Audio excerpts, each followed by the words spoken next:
तो भाई फाइनली खत्म हुआ इंतजार और 3 हार लगातार झेलने के बाद सीएसके ने आईपीएल 2026 में अपना खाता खोल लिया है। अब सीएसके ने कल के दिन दिल्ली कैपिटल्स को हरा के अपना खाता तो खोल लिया है, लेकिन क्या इस जीत के बाद हम ये कह सकते हैं कि सीएसके अच्छी नजर आ रही है? सीएसके ने वो दमखम दिखाया है कि वो यहां से एक अच्छा कमबैक करते हुए आईपीएल 2026 के अंदर अपनी छाप छोड़ सकती है। सब कुछ देखने वाले हैं, हर चीज के बारे में बात करने वाले हैं। लेकिन अगर कल के मैच की बात करें तो भैया संजू सैमसन ने कहीं ना कहीं अपने प्राइस को जस्टिफाई किया। जो ट्रेड डील सीएसके ने राजस्थान रॉयल्स के साथ करी थी, जो अब तक तो बैकफायर होती हुई नजर आ रही थी सीएसके के लिए, क्योंकि राजस्थान के लिए जडेजा कंट्रीब्यूट करे जा रहे थे और संजू सैमसन यहां पर फ्लॉप हुए जा रहे थे। पर कल के दिन संजू सैमसन ने जो धाकड़ पारी खेली, अकेले दम पे जो मैच की कहानी बदली। हालांकि मैच कल भी सीएसके हार सकती थी, पर संजू सैमसन के बारे में तो क्या ही कहना भाई। 56 बॉलों पे 115 रन की पारी, 15 चौके, 4 छक्के और हर तरीके का गेयर उन्होंने इस पारी में दिखाया और कहीं ना कहीं सीएसके को एक राहत दी और कहा कि आपने मुझे लेके गलती नहीं करी है, क्योंकि जब मैं चलता हूं तो अकेले दम पे मैच खत्म कर देता हूं। लेकिन यहां पर संजू सैमसन को एक बात समझनी होगी, आपने कल के दिन बड़ी पारी खेली, बहुत अच्छी बात है, नॉट आउट 115 रन जड़े, कमाल की बात है। लेकिन आपसे सीएसके को जरूरत है कंसिस्टेंसी की। वो कंसिस्टेंसी तभी देखने को मिलेगी जब आने वाले मैचेस में या आने वाली पारियों में, आप जरूरी नहीं है कि हर मैच में 80, 90, 100 रन मारे या फिर 50, 60 रन भी मारे, लेकिन फिर भी 30, 40, 25, 30, 40 रन के कंट्रीब्यूशन अगर लगातार आएंगे तब लगेगा सीएसके को कि हां ये कमाल का प्लेयर है। अगर आप वापस 2-3 मैचेस में फ्लॉप होकर एक और शतक मार देंगे, वो भाई ज्यादा नुकसानदायक है कंपेयर टू कि आप लगभग हर पारी में 30-40 रन का कंट्रीब्यूशन देके जाएं। बाकी भाई देखो, कल के मैच में हम जितना संजू सैमसन का जिक्र करेंगे ना, जाती होगी उतना ही जिक्र अगर जेमी ओवरटन का नहीं होगा, क्योंकि जेमी ओवरटन सिर्फ कल के मैच का हीरो नहीं है। जेमी ओवरटन भाई उन मैचेस का हीरो भी है जिन मैचेस में सीएसके को हार झेलनी पड़ी है। वो बंदा अभी तक बैटिंग से कंट्रीब्यूट कर रहा था, कल के दिन उसने बॉलिंग से कंट्रीब्यूट किया और भाई हर मैच में जब सीएसके हारती थी, सबसे ज्यादा दुख अगर किसी के चेहरे पे नजर आ रहा था, वो भाई कप्तान ऋतुराज गायकवाड़ नहीं थे, वो 18 करोड़ के संजू सैमसन नहीं थे, वो कोई और बॉलर नहीं था, कोई और बैट्समैन नहीं था, कोई और ऑलराउंडर नहीं था, कोई और विकेटकीपर नहीं था, कोई और प्लेयर नहीं था, वो जेमी ओवरटन थे, जिसके चेहरे पे नजर आ रहा था, वो फ्रस्ट्रेशन नजर आ रही थी कि साला हम जीत क्यों नहीं रहे हैं जबकि मैं अपना सब कुछ झोंक रहा हूं। पर कल के दिन फाइनली जेमी ओवरटन का कंट्रीब्यूशन काम आया, उस बंदे को जीत मिली। इस बात की मुझको ज्यादा खुशी है क्योंकि अभी तक भाई उसने सीएसके के लिए सब कुछ किया है। 3 इनिंग में 5 विकेट लिए हैं, बैटिंग में 2 इनिंग में 80 रन जड़े हैं, 40 की एवरेज, 153 की स्ट्राइक रेट के साथ फाइनली इस अच्छी परफॉर्मेंस के बदले उसको जीत मिली। इससे बड़ी बात और क्या हो सकती है? और उससे भी बेहतरीन गिफ्ट सीएसके फैंस ने दिया जेमी ओवरटन को, जब वो लगभग मैच खत्म करने के बाद बाउंड्री के पास फील्डिंग करने आ रहे थे और जो सीएसके फैंस थे खड़े होकर उस बंदे के लिए तालियां बजा रहे थे, उसका अभिवादन कर रहे थे और जेमी ओवरटन भी कह रहे थे बजाओ ताली, नाचो, क्योंकि फाइनली हम जीत गए हैं। लेकिन मैं फिर से यहां पर यही सवाल पूछूंगा कि क्या ये जो जीत है, ये कहीं ना कहीं ये जो जीत है, ये कहानी लिख सकती है सीएसके कमबैक की, या फिर इस जीत के बाद कुछ और हार आनी बाकी है? क्या सच में सीएसके कल के दिन अच्छा खेली, या फिर ये एक तुक्का था, या फिर ये एक फ्लूक था? वैसे अगर कल के मैच की बात करें तो चेन्नई सुपर किंग्स ने पहले बैटिंग करते हुए, हालांकि एक बार फिर से चेन्नई टॉस हारी थी, लेकिन फिर भी पहले बैटिंग करते हुए एक बड़ा टारगेट रखा था 213 रन का, जहां ऋतुराज गायकवाड़ ने बहुत ही वाहियात पारी खेली। पता नहीं ऐसा क्यों खेल रहे थे, उस बंदे को लग रहा है कि भाई इस समय इंडिया की टीम में अगर मेरी जगह बन सकती है तो सिर्फ और सिर्फ ओडीआई फॉर्मेट में बन सकती है, तो वो टी20 में ओडीआई खेलने में लगा है। ऋतुराज गायकवाड़ बड़े प्लेयर हैं, ज्यादा क्रिटिसाइज नहीं करूंगा, लेकिन भाई बहुत खराब पारियां लगातार आ चुकी हैं। इतना ज्यादा कंसिस्टेंटली फ्लॉप गायकवाड़ आज तक आईपीएल के किसी भी सीजन में नहीं रहे हैं। उनका खराब से खराब सीजन उठा के देख लो, उस बंदे ने इतना वाहियात नहीं खेला है। पर पता नहीं फिलहाल वो ऐसा क्यों खेल रहा है। 18 बॉल 15 रन, मतलब 18 बॉल 15 रन, 18 बॉल खेलने के बाद आप आउट हो गए, ये बात की बात है। आपने 18 बॉल खेलने के बावजूद भी 15 रन बनाए, जबकि दूसरी तरफ से बंदा चौके छक्के जड़े जा रहा था। आप ये एक्सक्यूज भी नहीं दे सकते हैं इस पारी को खेलने के बाद कि भैया दूसरे एंड से चौके छक्के लग रहे थे तो मैं संभल के खेल रहा था। इतना भी नहीं समझना होता है। लेकिन गायकवाड़ गए तो आयुष मात्रे ने एक बार फिर से जलवा दिखाया। 36 बॉलों पे 59 रन उन्होंने जड़े, फिर उनको रिटायर्ड आउट जरूर किया गया, लेकिन फिर भी एक अच्छी, एक काम की पारी उन्होंने सीएसके के लिए खेली। और पता नहीं अब मुझे ऐसा क्यों लग रहा है कि मैं जो आईपीएल 2026 शुरू होने से पहले बार बार एक बात रिपीट कर रहा था कि भाई गायकवाड़ को ओपनिंग करनी चाहिए। आईपीएल 2025 में पता नहीं क्यों फर्स्ट डाउन पे खेल रहे थे, लेकिन अब मुझे लगता है कि गायकवाड़ फर्स्ट डाउन पे ही खेलना ज्यादा अच्छा है, क्योंकि आयुष मात्रे ज्यादा बेहतर काम कर सकते हैं ओपनिंग में, क्योंकि आयुष मात्रे भाई पावर प्ले का ज्यादा बेहतर फायदा उठा सकते हैं। उनके पास बहुत ताकत नहीं है लंबे लंबे छक्के जड़ने की, जो ताकत कहीं ना कहीं संजू सैमसन के पास है, लेकिन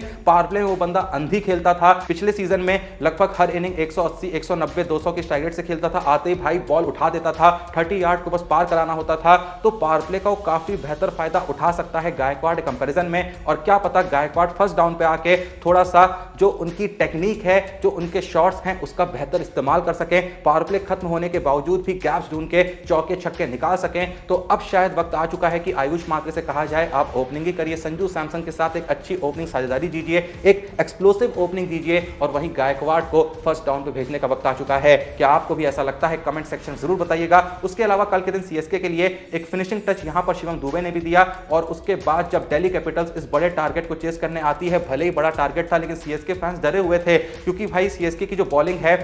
इस बात में तो कोई शक नहीं है कि आईपीएल 2026 की उनकी बॉलिंग सबसे वाहियात बॉलिंग है और उन्होंने बार बार हर मैच में लगातार इस बात को प्रूव भी बहुत ही अच्छे से कर रखा है। भले ही कितना ही बड़ा टारगेट था लेकिन सीएसके की बॉलिंग में काबिलियत है कि वो बड़े से बड़ा टारगेट चेस करा सकते हैं, कल भी करा सकते थे। हाँ, बॉलिंग में कहूंगा जरूर अच्छी हुई है, लेकिन फिर भी आप इस बॉलिंग को देख के बिल्कुल नहीं कहेंगे कि ये बहुत ही अच्छा बॉलिंग यूनिट है, क्योंकि भाई खलील अहमद वहीं पे वहीं हगे जा रहे हैं। शुरुआती ओवर में ना ही अच्छी स्विंग करा रहे हैं, ना ही रन रोक रहे हैं, ना ही विकेट ले रहे हैं। बंदा भाई पिछले सीजन में, चलो जब सीजन एंड हो रहा था पिछला, तब उनकी बॉलिंग खराब हो गई थी, लेकिन शुरुआत काफी अच्छी रही थी, अच्छी स्विंग कराते थे, आसान नहीं होता था खेलना। लेकिन अब बंदा जब चाहे उनको चौके छक्के लगाता है, नई बॉल को बिल्कुल हिला नहीं पा रहे हैं और विकेट्स तो भाई दूर दूर तक लेने का कोई नामो निशान नहीं देखने को मिल रहा है। अकील हुसैन को कल के दिन मौका दिया, वो भी कुछ खास नहीं कर पाए, 2 ओवर डाले, 20 रन दिए और विकेट एक भी नहीं मिला, बहुत ही आसानी से उनको शॉट्स लग रहे थे। अंशुल कंबोज ने जरूर अच्छा काम किया, 4 ओवर में 35 रन देके 3 विकेट लिए और डेथ ओवर्स में उनकी बॉलिंग में सुधार हुआ है। हालांकि अंशुल कंबोज, पता है तुम्हें, प्योर टेस्ट बॉलर है,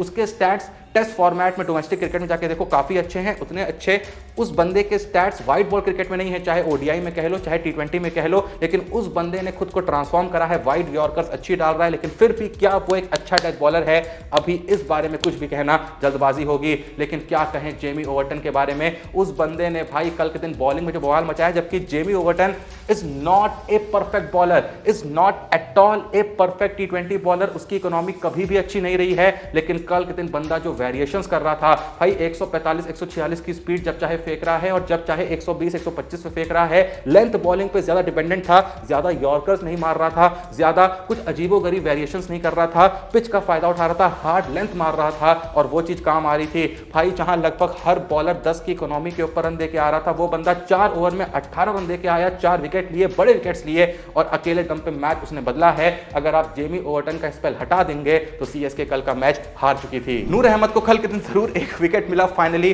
वो कल के दिन विकेटलेस नहीं गए, लेकिन बॉलिंग उतनी ही वाहियात रही, 3 ओवर में 36 रन दिए, 1 विकेट लिया, लगभग हर ओवर में 10-15 रन देके आ रहे थे। बॉलिंग में कुछ भी ऐसा खास देखने को नहीं मिला, बैट्समैन बिल्कुल भी दिक्कत महसूस नहीं कर रहे थे। तो नूर अहमद को लेकर अब भी सीएसके के लिए परेशानियां बनी हुई हैं, पर फिलहाल ओवरऑल सीएसके फैंस के लिए अच्छी खबर यह रही कि सीएसके को जीत हासिल हुई, खाता खुल गया है, थोड़ा सा कॉन्फिडेंस यहां पर जरूर बढ़ा होगा, लेकिन अब भी बहुत चीजों पे काम करना है। हाँ, फील्डिंग कल के दिन जरूर अच्छी रही, अच्छे कैचेस पकड़े, जो ग्राउंड फील्डिंग भी रही वो भी अच्छी रही, लेकिन फिर भी बॉलिंग के बारे में सोचना होगा, क्योंकि बैटिंग इनके लिए बहुत बड़ी दिक्कत नहीं है। गायकवाड़ की बैटिंग जरूर यहां पर सोचने वाली बात है, थोड़ा सा भाई वो परेशान कर रहे हैं और पता नहीं कल के दिन जो खेले हैं, मतलब जब आपके बाकी बैट्समैन खड़े खड़े चौके छक्के लगा रहे हो, आप इतना स्लो खेले, 18 बॉल खेलने के बाद 15 रन बनाए, बड़े टाइम बाद भाई आईपीएल के अंदर खासकर ऐसी धीमी ऐसी घटिया पारी देखने को मिली है और उम्मीद नहीं थी कि ये पारी गायकवाड़ से देखने को मिलेगी। तो गायकवाड़ को यहां पर कुछ तो करना होगा, जिस तरीके से संजू ने कमबैक किया है, गायकवाड़ को भले ही उतना अच्छा कमबैक नहीं, लेकिन कुछ तो करके दिखाना होगा,